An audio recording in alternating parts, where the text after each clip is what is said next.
What's up, everybody? I'm finally coming back at you with another video. I've been sick. You can probably kind of hear it in my voice. It's still kind of hoarse, but I've gotten enough of it back to where I think I can talk long enough for video.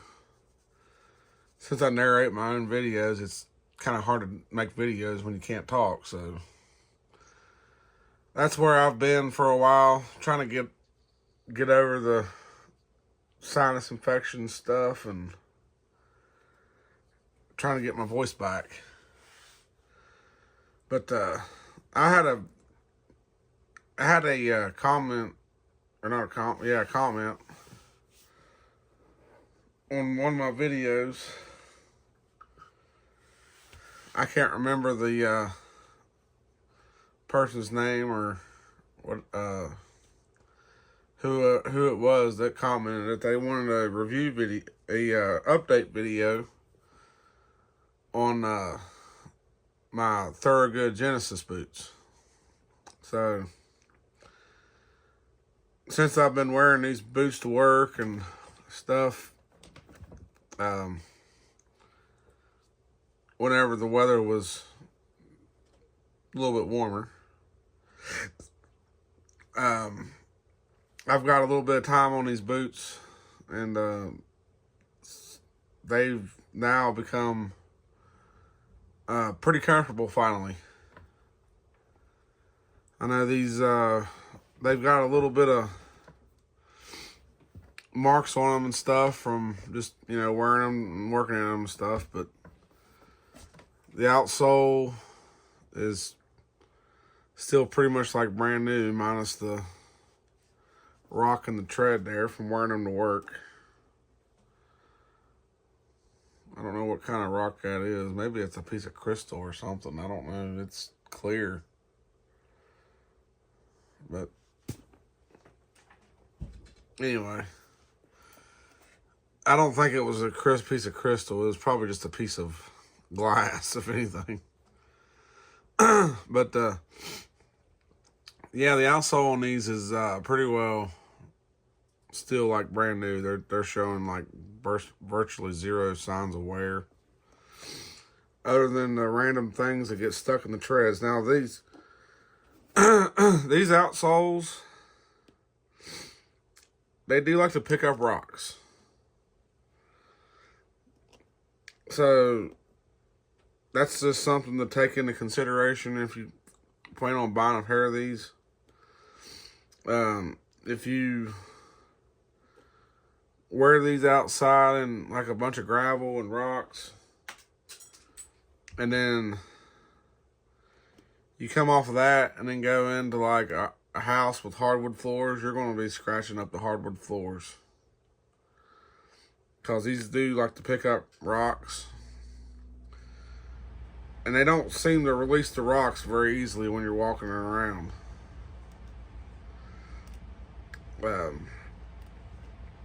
I've got a couple more rocks I found in them that I'm trying to peel out of the treads, because it is kind of annoying whenever you got rocks in the tread of your boots and you're walking around and you just hear that little clicking sound from the rocks hitting the floor. But that's just neither here nor there, I guess. As far as the overall boot goes, is how it's holding up. It seems to be holding up pretty good. I don't have any signs of the lining coming out. I know I've seen comments on these where somebody wore these and in no time they seemed like in no time that they said the lining started coming apart inside and coming out.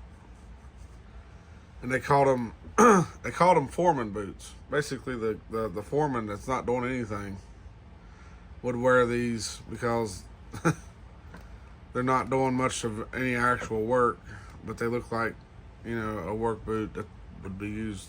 But I don't know, like, this is Thorogood's take on making a direct attach boot that's domestically made, and as we all know, probably 90% of direct attach boots are, made overseas, like China or somewhere. China, Vietnam, wherever, other places that they build direct attach boots. But Thorogood wanted to take that technology and bring it here to the United States. So, for what it is, at least you got to give them kudos for that. You wouldn't believe it, but to make a direct attach boot like this takes a lot of technology, and you're talking a lot of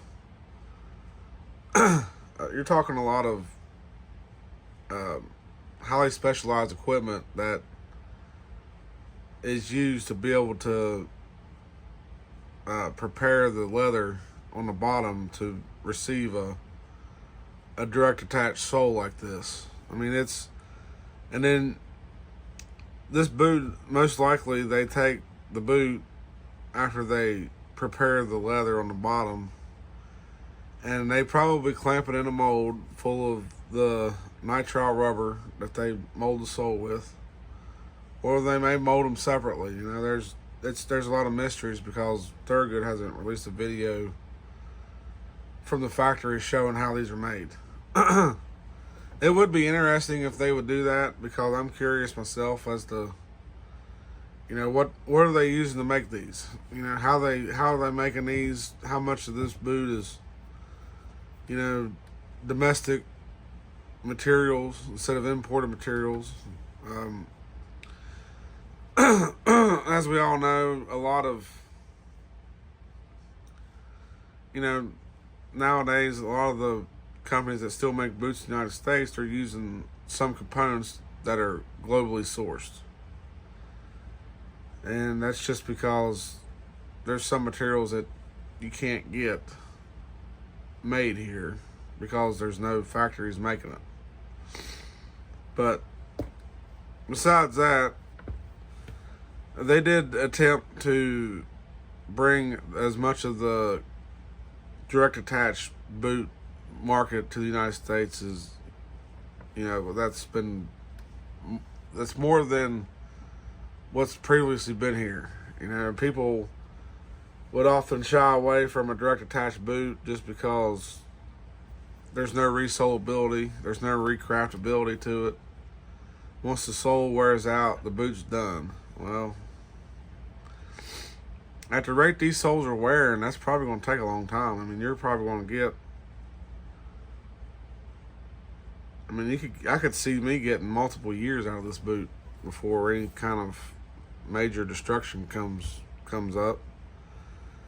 Of course, a guy that would have the interior, the lining in the boot start coming apart, he's wearing that boot every day. Day in and day out. If he works 5 or 6 days a week, probably, if he's working 10 hours a day,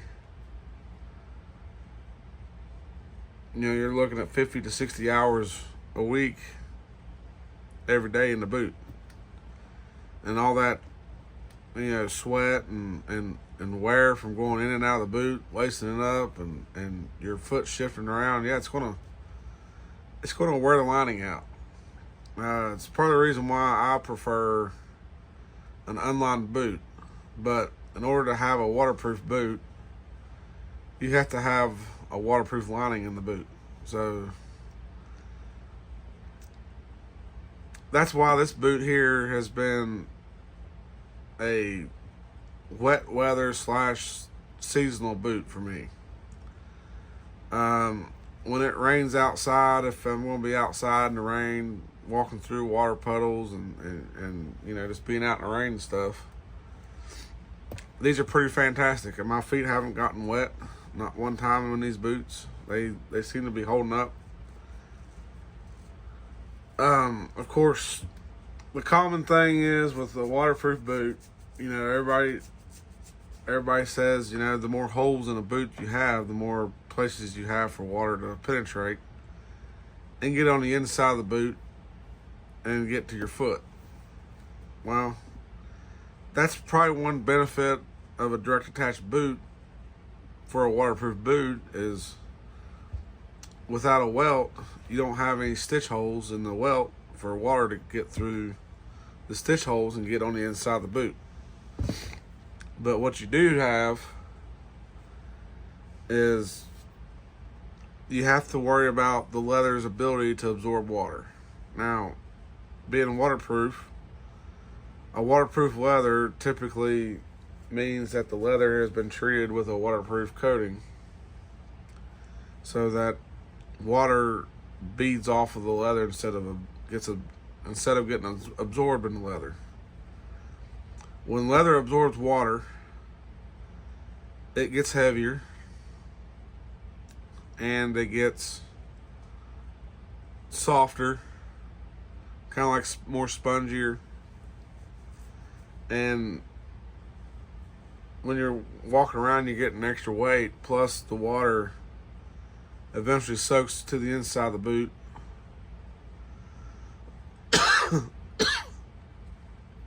And then your feet get wet. So that's kind of like the basics of the waterproof technology that's, coming to be with boots. Now, what I like is open-offs because it has beeswax in it. Now, open-offs with beeswax will form a natural waterproof barrier in all the cracks and crevices of the boot when you apply the open-offs. Now, the reason it has beeswax in it is because bees use beeswax to waterproof their hives. So, if you have a conditioning oil for boots that has beeswax in it, it's doing the same thing. It's going to naturally weatherproof your boots with beeswax. So, I mean, to me, open-offs is a pretty ingenious product. But as far as the update on these the update on these boots, the laces have been holding up phenomenally. They are really long laces on these, which is good because it gives plenty of tie ability. I mean, some people like to take their laces and wrap around their leg and tie them. These are long enough. I think you could do that. Obviously, these are 4 eyelets at the bottom and 4 speed hooks at the top. And if you're familiar with Thorogood boots, a lot of Thorogood boots use the eyelet at the top with 3 speed hooks for an 8-inch boot. And that's so that you can tie the logger's knot at the top, which is a good knot to use to keep your boots tied tight all day long. But this boot, they decided just to do 4 speed hooks up at the top. So a lot of people was probably going to take this, and when they lace up all through all their hooks up here, they'll probably go around the back side of the boot.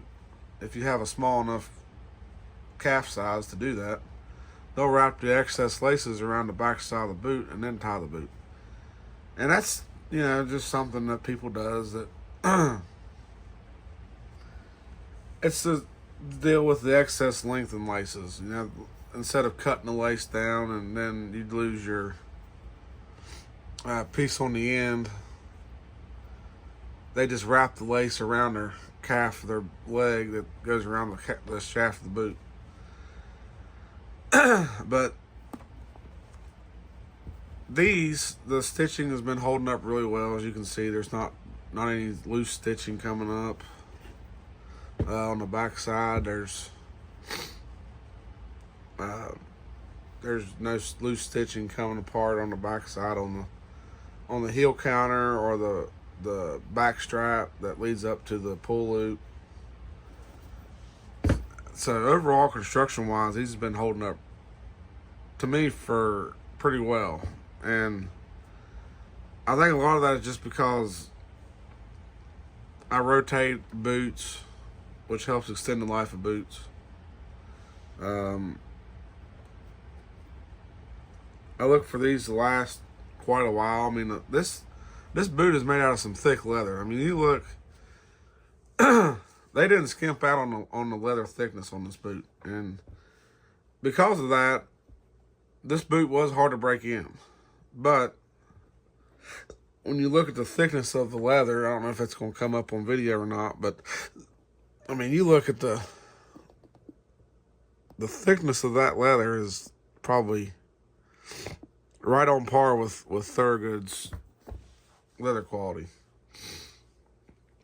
They've always used a thick leather, just like Redwing uses a real thick leather for their boots, and it makes sense.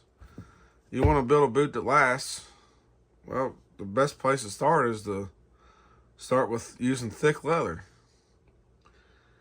It's going to make the boot a little hard to break in, sure, but once the boot's broken in, it's just going to last. And because of their construction, the way they make their boots, and the way Redwing makes their boots, the domestic made boots anyways, literally the only thing you have to replace on them is the outsole. I mean, you'll wear the outsoles down and have to get them resoled long before any of the upper stuff starts deteriorating down and falling apart. I mean, I've heard of people having, you might have an eyelet that pulls loose, or a speed hook that breaks or pulls loose or something, but that's all stuff that's repairable. I mean, your laces might wear out, but you know, these Tazlon laces, I have yet to have a pair of them wear out. I've got a pair of Redwing 2408s that are 10 years old, and I've worn them through like 3 or 4 different jobs that I've had over the years. And they still had the factory laces on. The laces never broke, they never wore out or nothing. And I wore them boots every day because that was before I realized that, hey, if you rotate boots, your boots will last twice as long. And I wore them boots every day for 10 years.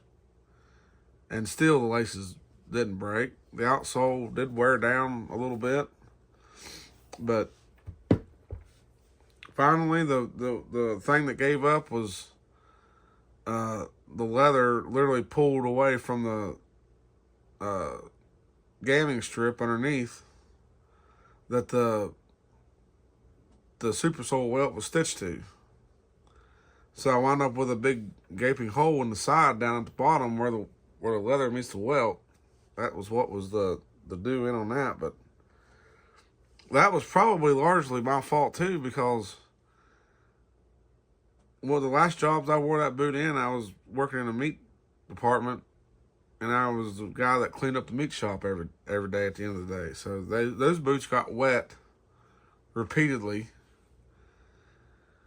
And they still, even being an unlined boot, they were leak proof. They didn't leak water. My feet didn't get wet until the very end, when they finally pulled, the leather finally pulled through. But 10 years out of one boot, you can't complain about that. But these boots here, so far they're holding up really well. This boot's got another piece of that clear glass or crystal rock or something down in the bottom of it. But that's the only drawback to these boots that I've found, is this outsole tread design does like to pick up rocks. So just like I stated before. So just be mindful of that. If you buy a pair of these, you'll have to probably be digging rocks out of your treads a lot if you plan on wearing them from outside to inside, and keep from damaging your hardwood floors and stuff. But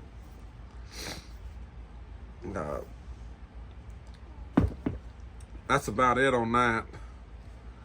There's not a whole lot left to say about them, really, other than they're doing good and they're holding up really well. Better than I thought for a direct attached boot. But while I got this video playing, I got another I'm going to do another boot review here on my latest Redwing boot purchase that I've made. This is a model of boot that I've been wanting for a lot of years, and finally pulled the trigger and bought. Now, I wanted to do and originally do an unboxing video with these, but I couldn't help myself. As soon as I bought them, I got out in the parking lot from the Kipling shoe store that I bought them from, that is my local Redwing dealer.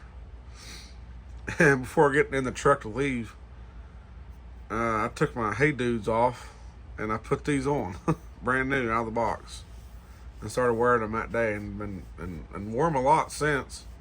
It was warm, so I could get by with wearing these for a good while before the weather turned. But these are the model 953. And of course, if people's not familiar with, some people that ain't familiar with Redwing, the 953 boot is a pretty old boot design. It's a pretty old boot model, I'll give it that.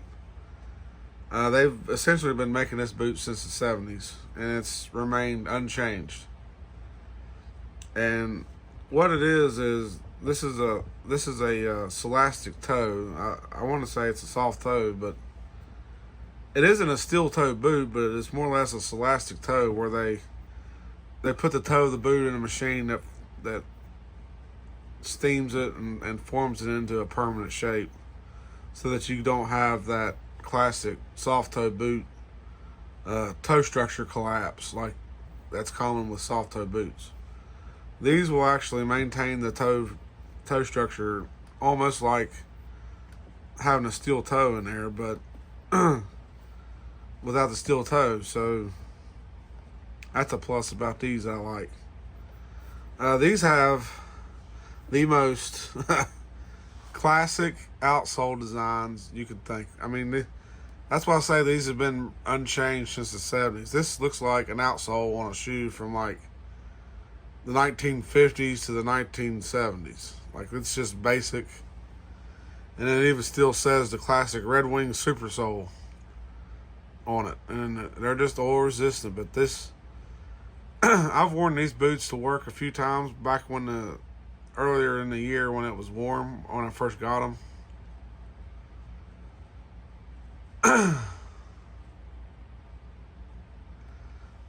So, I did that mainly to get them broke in. But these have the black eyelets and the black speed hooks with the eyelet at the top here. I don't know if it's going to come in. There it is, yeah. So you can see it's just black hardware, the black Taslon laces, the simple construction, but it's Redwing leather, and it's American made. I mean, you got the good old classic triple Puritan stitch right there, and then on the back of the boot they do the triple Puritan stitch on the back strap all the way up. This boot has probably been known to last somebody decades. And ever since I first started buying Redwing boots, I've always wanted this pair of boots, but they're not that easy to find. Kipling was still selling these boots, but they have a limited supply of them, and it took forever for them to get in my size. When they finally got in a pair that's my size, I couldn't help it. I had to pull the trigger on them. And when I went over to buy them, they were doing this thing where you buy a pair of boots, you get a set of the American flag Redwing lace keepers for free. And so I was pretty delighted about that. I was like, well, you might as well throw them on there, because a lot of people don't realize, but Redwing's not, they don't really put American flags on their American-made products. The boxes that they are packed in are just plain brown boxes with Redwing on them, and they've got a little bit of red on them, but they don't have American flags. Like Thorogood, the American Heritage boots are packed in an American flag box, and they don't even put American flags on their little American flag tags on their boots like you see on Thorogood and a lot of other boot companies now that are doing USA made boots. Redwing has always stuck to the traditional design of just making a pure quality simple boot, and that's just their way of doing it. They call it the Redwing way, but that's just who they are. They have done it the same for literally a generation. Redwing is now an over 100-year-old shoe company, and they still make boots the same way that they were making them when they started in 1905, for the most part. Now, when the Supersole boots came out, that was a big jump in technology for Redwing. Before that, everything was still, your traditional welded construction, and the rest of it was all the nail seat boots like the Iron Ranger and the Beckman and a lot of your more classic traditional Redwing boots. So the Supersole boot, the Supersole come out. It was pretty revolutionary. I mean, it was a sole that basically had a really long life, and gosh, like I said, I bet that there's people that's worn the Supersole boot for a decade straight without a resole. Who knows? I mean, it was a very, very big jump in technology, and I think that's kind of what put Redwing on the map, more or less, for building up their reputation and their popularity. So when I decided to pull the trigger on these, I was like ecstatic to find that they finally had my size. And I tell you what, for just a simple boot like this, they are so comfortable. Even out of the box, when I first put them on, out of the box, my feet didn't hurt at all, and they were comfortable. And when you push on that Supersole, there's no give to it. It's a pretty hard polyurethane outsole. I mean, you can see right there, I push on it, and there's no give to it. And down inside, it's still the classic. I don't know if you can see that or not, but it's still a classic,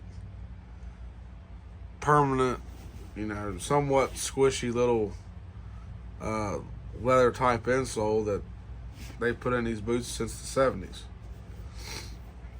And they're comfortable. I mean, my only thing is right now where it's so cold, I can't wear them because it is an inline boot, and I'd love to put these things on and wear them to work, but when it's 30 degrees outside, that's kind of hard to do in an inline boot.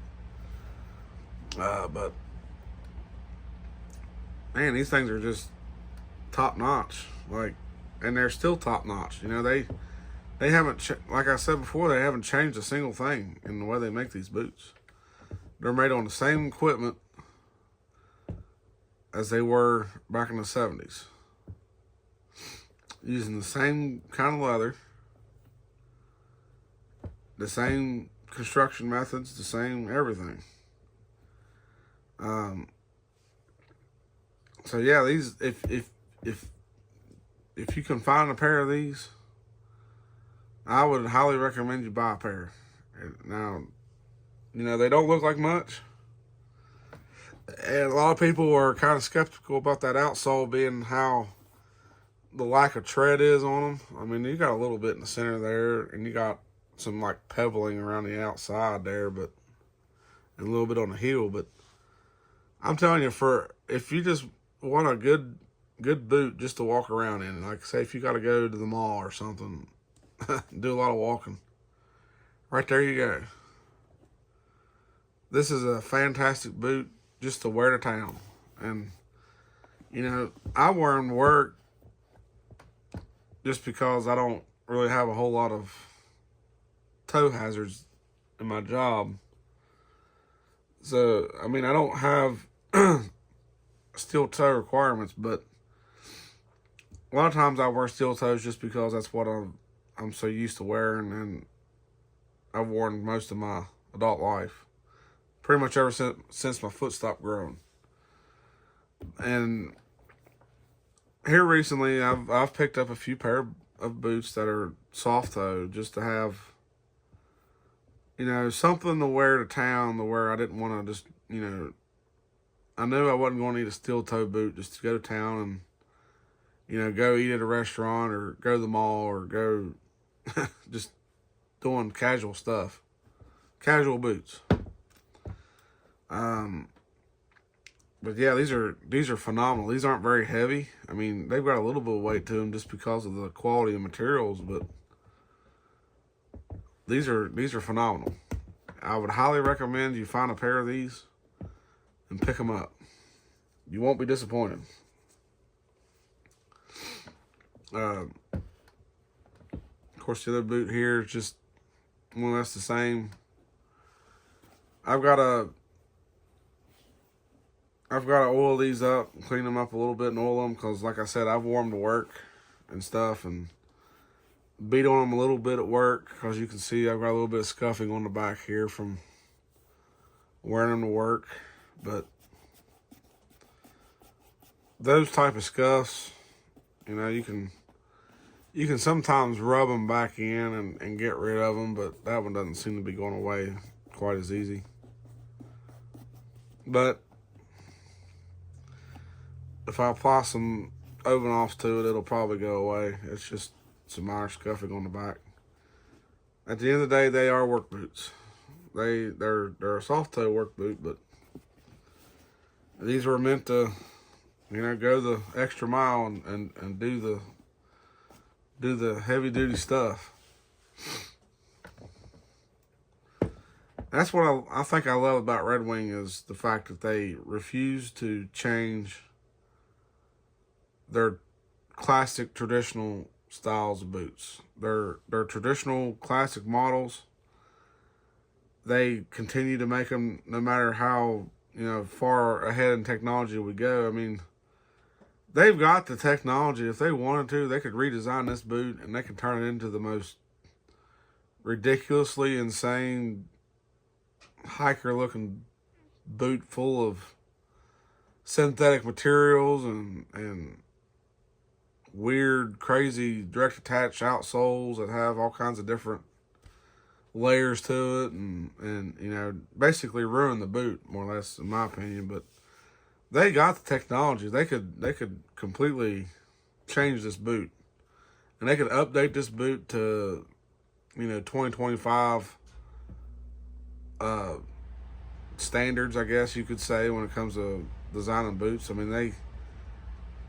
They designed this boot in the 70s off of a piece of paper and drawing. Somebody drew this boot probably with a pencil on a piece of paper, and that's what they built this boot out of. And that's kind of the reason why it's so simple, because when you're drawing something by hand, you can't really put in all the crazy radical patterns and designs that they put on stuff nowadays. They drew this boot up and they meant for it to be a solid, classic, simple boot. And that's what it is. And they've stuck to it. And I don't care how far forward in technology we go or how many years forward we go and wearing footwear. I hope this model boot stays around forever. It's been around for, the 70s. So, yeah, you're talking 50 years of boot of boot design ago that this boot was designed. 50 some years. And it's still going. And I hope it stays around forever. Like, eventually when this boot wears out, I would buy a second pair in a heartbeat. And that's just like the 2408 2.0 Supersole. That boot's been around. It's got some time on it too. I know it ain't quite got the time that these have as far as being out on the market, but I think they've been around since at least the early 2000s. I'm not sure. But they've definitely got at least, 20 some years of being on the market. I hope that boot stays out forever, because that's another boot that's one of the goats of Redwing. You talk about boots that give you good, tremendous values. That boot, and this boot, and the 2233, and then of course they did update that to modern standards and gave it a dual density, slip resistant outsole, but the top of the boot is the same. It's called the 2533 Supersole X, but it's still the same technology from the welt up. The only thing different is the outsole is the new dual density, slip resistant outsole, just so it still meets modern job site OSHA requirements. That's another boot. That's a good boot. I've had mine now for a good while. But sorry about that. My hand hit the tripod and made my phone fall down there for a second, but we got you back here. But yeah, I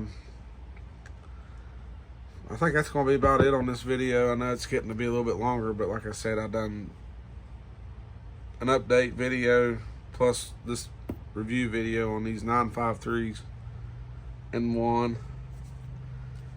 And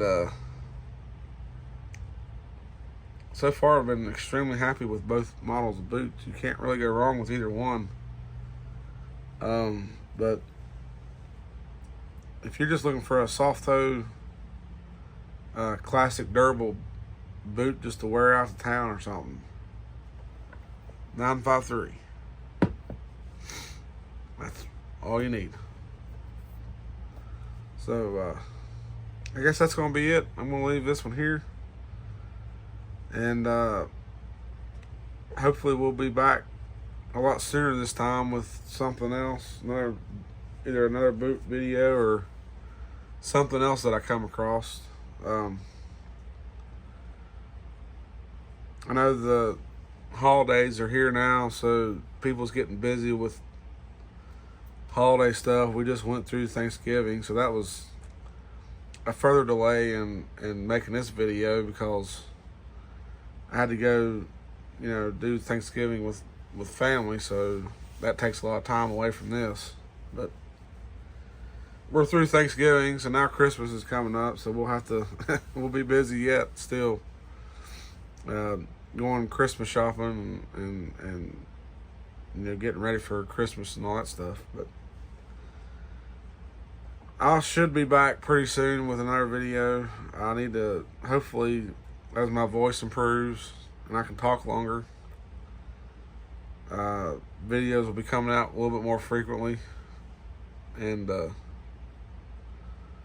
we'll catch y'all in the next one. Later.